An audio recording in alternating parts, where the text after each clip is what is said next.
Hey Zen fam, I've been thinking about second-hand game collecting YouTube channels, and in conjunction with that I have been considering how it has been going with charity shops, or as some people in some countries like North America, Canada, Australia and such refer to these as thrifting stores.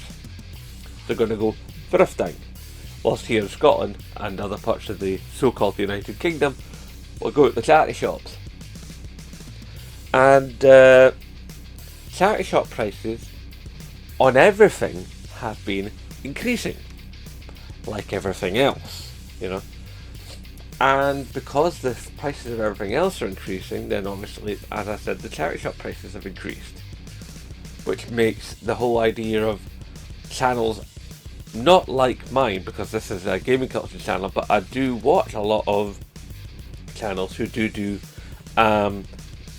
content where they're looking to increase the collection or buy second-hand games to then trade them in or sell them, so they can actually get together the funds to get the games they actually want, to complete sets of things. You know, whether that be like a full set of like Dreamcast, or you know, a full set of like Wii U titles, or like all the Red Essential titles for the original PlayStation. You know, there's different kinds of sets and stuff. Or people that are looking to like try and buy, you know, like a whole bunch of games for the Atari. There's all kinds of avenues, or people who are just into collecting, just having a massive wall of games behind them. And charity shops can be a useful resource for that kind of content. But as we've all seen, you know, just like with any other form of retail environment, in fact with just everything, prices keep going up. And it's kind of weird, because a lot of charity shops nowadays are employing one of two companies. You've got, Circular Resale, I think they're called, and then one's called Minimist, where basically you take photos and you provide a brief description, and an AI will then take the item, you know, and look at it and go, right, I'm going to look around the internet and see what this item is going for, or at least items similar to it, and then price appropriately. But of course there's a problem with that, because it's kind of better when a human does, because a human can touch and feel and turn over and assess the condition in a physical sense, not just in a data sense. So there's that issue to consider. But it is the case that it is cheaper and more accurate in some ways, because we don't all of us know about everything. I mean, considering a lot of the charity shops you can go into in the UK are staffed by people who are, shall we say, boomers and beyond. So if those people, or even, you don't even have to be that old to not know of everything, let's be fair. If there's items there that are being donated to a charity shop, then there's going to be people that don't know what those items are and don't know what their worth is. So they'll use an AI model to aid in doing that. And it is fair to say that in the last couple of years, I know for some of the research I've been doing, that British Heart Foundation have seen a massive uptick in their profitability for the charity, and that is inherent in the name, charity shop. You're buying items from these stores so that then stuff can be sold to help a charity. So that's a good thing, and it's, even though the prices can be a bit heavy, you feel a level of justification for why you're buying the item as it is, where it is, for what it's costing. Even though you can go on like the CEX app and go, well, it's like £1 cheaper in CEX, or £2 cheaper in CEX.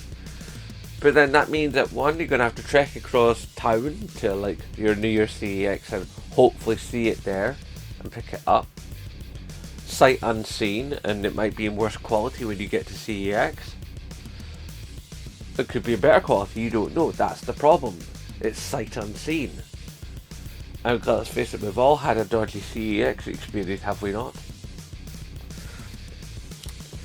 And charity shops can only achieve business rate tax exemption of 80% once they actually have a whole bunch of criteria in place. I mean, they've got to have, like, I think it's like something like 20 staff. They've got to run a profit of at least 5k a year. And that's a profit. Admittedly, yes, okay. If you were able to get registered with the government, what's it called? Charity Registration Board or something, I think it's called. I can't remember the exact name. There's a lot of swirling data in my head. But yeah, if you get registered with the government, you know, and you've got to prove your what you're making, and you've got to have the staff, and then you've got to make sure that you have profit of that to get registered as a charity. And imagine the registration process itself isn't cheap. You've got to have a whole bunch of like trustees to sort of like do the paperwork and sort of like back it up and say this, you know, this store is actually a store. It's not just like a way for people to like store stuff in a place and, you know, not pay tax on it or whatever. There's like regulations up the wazoo, and we know anything about local government and national government and the civil service within. All that stuff is expensive. All that stuff needs paid for. Let's face it. Nothing's for nothing in this world. So the charity shops, although they, you know, largely speaking run on volunteer workers, they do have some paid staff, and at very least the management of the stores are probably paid, and those trustees will be being paid, no doubt on that. You might get a couple of trustees who are like doing it out of the goodness of the heart and they're looking to give back and whatever, but I think it's probably fair to say that probably at least most of the trustees are probably being paid. So it's all a really difficult mix. There's no clean-cut solution here, because in the last couple of years we've all seen our electricity bills go up.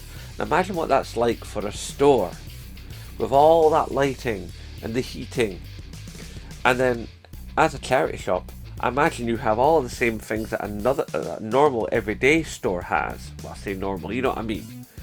A store that's built purely on profit, with paid staff and insurance plans and pensions and blah blah blah blah. They've still got a lot. They've got a lot of that stuff going on, and they've got to, like, you know, price appropriately for people to actually buy the items, because a lot of times the inventory will sit there and sit there and sit there, and while the inventory is sitting there, you can't get the new inventory out there to sell. But then if they drop the prices too much, then they won't make the profit. So there's this delicate dance going on the entire time for a charity shop. You know, how does it make enough money to continue being a charity shop and continue to be registered as a charity shop, but at the same time make sure that people actually are there, want to come there to buy the stuff because it's actually cheap enough? It sounds like an absolute nightmare to me. So we may not like the pricing of charity shops, but it does seem to be the case that they're caught between the devil and the deep blue sea, because as I've said, the price of everything just keeps going up, uppity, uppity, up, uppity, up, and charity shops are stuck in the same boat we are. At least you can know that when you're buying your stuff from a charity shop, you're helping other people out. So they might be the game might be a couple of quid more than it is in CEX or on eBay, but at least you have that sense of moral equity, that you're like, you know, you've done something good for somebody out there, or a bunch of somebodies out there, collectively speaking. Yeah, that's basically all you've got. Because, yeah, you could list the item on eBay and probably make another, who knows how much more. But you could make more. But then you've got to list the item, you've got to film the item, probably take photos of it, provide a description, sign up to eBay. There's a lot going on. And I've sold stuff on eBay before. It takes ages to shift things. And then eBay takes their cut. Oh God, do they take their cut. And if you take things to CX, you've got to go in with identification. And not all of us have got identification. Now, I haven't had identification like ever, because I don't drive. And my passport, I've not seen it in like 16, 17 years. It disappeared into the ether a long time ago. And even if I could find it, it's so out of date now, they probably wouldn't accept it. So, yeah, and you could private sale between friends, or there are groups online where you can sell games and stuff, but then you're never sure, are you going to get done over? As a seller or as a buyer. So it's just a mess. So all I could say is, buy your game from a charity shop, or don't buy your game from a charity shop. The choice is up to you. But there's not really a lot we can do to change it. Unless you're looking to somehow mass overturn the capitalist structure of our entire civilization and remove the millionaires and billionaires who are basically raping our planet and raping the population. Unless you're able to get rid of that and change the entire dynamic of pricing models for everything globally, then yeah, there's not really a lot I can say in consolation to this. But it is an interesting topic, I think, where obviously I would love your thoughts down there in that comment section.